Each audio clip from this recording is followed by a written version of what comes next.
안녕하세요. 알아두면 쓸모있는 세금사전에서 처음 인사드리게 된 신예진 세무사입니다. 지금은 5월인 만큼 한창 종합소득세 신고 진행 중에 있는데요.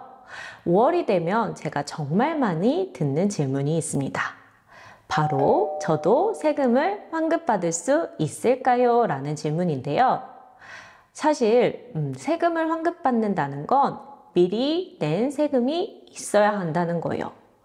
그런데 이렇게 미리 낸 세금이 없는 분들이 무조건적으로 사업자가 있건 없건 또 소득이 많건 적건 세금을 환급받을 수 있는지 질문을 하신다는 건 내가 어떠한 구조로 세금을 신고하고 납부하게 되는지 그 정확한 의미를 모르기 때문이라고 생각이 들어요. 그래서 제가 오늘 설명드릴 주제는 바로 어떠한 경우에 세금을 환급받을 수 있을지, 또 세금 계산이라는 건 어떠한 구조를 갖는지 명확히 설명드리고자 합니다. 아까도 설명드렸다시피 세금이 환급받는다는 것은 미리 낸 세금이 있어야 한다는 대전제가 있어야 해요. 우리가 이번에 5월에 신고하게 되는 건요, 한 해 동안 벌어들인 소득에 대해서 세금을 계산을 해서 신고하고 납부하게 되는데요. 내가 2022년에 벌어들인 소득에 대해서 미리 납부한 세금이 전혀 없다. 예를 들면 원천징수를 해서 세금을 납부하거나 11월쯤에 중간예납을 통해서 미리 세금을 납부하거나 이런 식의 미리 낸 세금이 없다면 이번 5월에도 납부할 세금이 0원일지언정 세금이 환급되는 경우는 없게 되는 거예요. 원천징수, 중간예납 용어가 생소하시죠? 그 개념에 대해서 제가 지금부터 설명드리도록 하겠습니다. 우리 사업자의 유형에는요, 사업자 등록을 한 사업소득자와 또 일명 3.3% 원천징수되는 프리랜서 소득을 가지고 있는 사업자가 있는데요.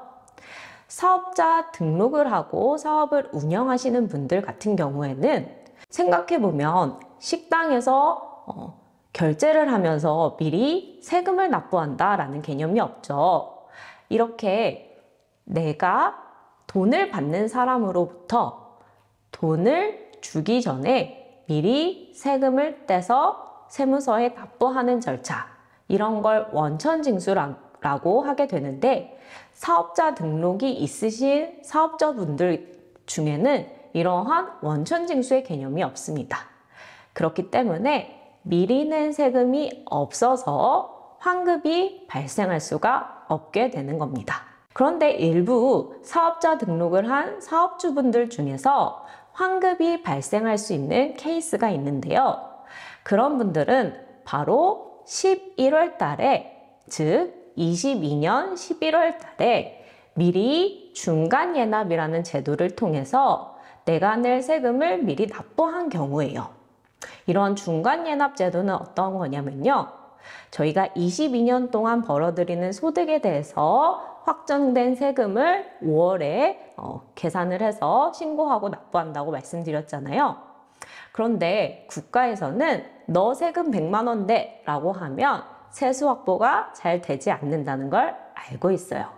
그렇기 때문에 100만 원의 세금을 걷어들인다고 하면 미리 100만 원의 50%만큼 50만 원을 2022년 11월쯤에 고지해서 납부하도록 유도하고 있어요. 그래서 11월에 한 번, 5월에 한 번, 두 번의 절차에 거쳐서 납부를 유도하고 있는 것인데요. 이때 우리가 2022년에 11월쯤에 중간 예납이 되는 건요, 그 전년도, 즉 21년도 소득에 대해서 확정된 세금의 50%만큼을 미리 납부하도록 유도해요. 그런데 21년도에는 사업이 번창해서 납부할 세금이 있었어서 예를 들면 200만 원 정도 세금이 확정되어서 납부했던 사람은 11월에 그것의 50%만큼인 100만 원이 고지될 건데요. 반대로 22년도 동안에는 사업 상황이 좋지 않아서 손실이 난다던가 또는 200보다는 적은 100만 원만큼의 세금으로 확정이 된다고 하면 미리 100만 원의 세금을 납부했기 때문에 환급이 되거나 납부할 세금이 0원이 되는 거예요. 이제 중간예납제도라는 것에 대해서 인지할 수 있으시겠죠? 그렇기 때문에 사업자 등록을 한 사업소득자 같은 경우에는 이러한 11월에 미리 납부한 세금이 있어야지만 세금을 환급받을 수 있게 되는 거예요. 다음으로는 일명 3.3% 원천 징수되는 사업소득자 분들이 있는데요. 이런 분들은 원천 징수, 즉 나에게 돈을 주는 사람이 미리 내가 받을 돈에서 세금을 떼서 세무서에 납부하게 되는 이러한 원천 징수를 통해서 미리 세금을 납부하게 돼요. 그렇기 때문에 환급이 발생될 수 있는 가능성이 있게 되는데요. 예를 들어서 내가 3천만 원의 프리랜서 소득이 있는 사업자라고 해볼게요. 이런 분들은 2022년 동안 나에게 돈을 주는 사람들로부터 99만 원만큼의 원천징수 세금을 납부했을 거예요.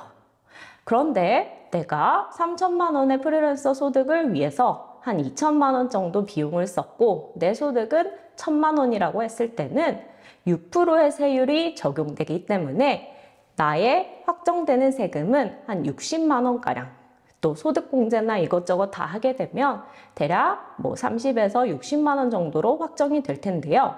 그런 분들은 내가 99만 원만큼 원천징수 세금을 납부했으니 39만 원만큼 세금 환급이 발생되는 거예요. 이해하시겠죠? 그런데 반대로 우리 소득이 높으신 고소득 프리랜서 분들이 있으실 거예요. 예를 들면 한 1억 정도의 소득이 발생하는 프리랜서라고 해보면요. 1억에 대해서 3.3%만큼인 330만 원만큼 원천징수하여서 미리 세금을 납부했을 건데요. 이런 분들도 사실 카드 사용이나 비용들이 그렇게 많지는 않아요. 대부분 예를 들면 2천만 원만큼 똑같이 비용이 발생했다고 했을 때 이분의 소득은 8천만 원이 되게 되고요. 8천만 원에 대해서는 조금 더 높은 세율인 24%의 세율로 내 세금이 계산되게 돼요. 그렇게 되면 한 1,400만 원가량의 세금으로 확정이 되게 되고요. 그런 분들은 내가 미리 낸 세금, 원천징수된 세금이 330만 원밖에 되지 않기 때문에 환급이 아닌 1,000만 원만큼의 납부 세액이 나오게 되는 거예요. 자, 정리해보면 내가 세금을 환급받을 수 있다라는 것은 미리 납부한 세금이 있다라는 것이고요. 미리 세금을 납부하는 절차에는 원천징수 제도와 또 중간예납 제도가 있습니다. 그렇기 때문에 사업자 등록을 한 사업주분들은 11월에 중간예납 세금이 있어야지만, 납부했어야지만 세금을 환급받을 수 있게 되는 거고요. 3.3% 사업소득자 같은 경우에는 원천징수되는 세금이 있어야지만, 또 내가 원천징수된 것에 비해서 5월에 확정되는 세금이 적어야지만 환급이 발생할 수 있다. 이렇게 정리할 수 있게 됩니다. 오늘 여기까지 영상 시청해주신 분들 모두 감사하고요. 다음 영상도 기대 많이 부탁드리겠습니다. 감사합니다.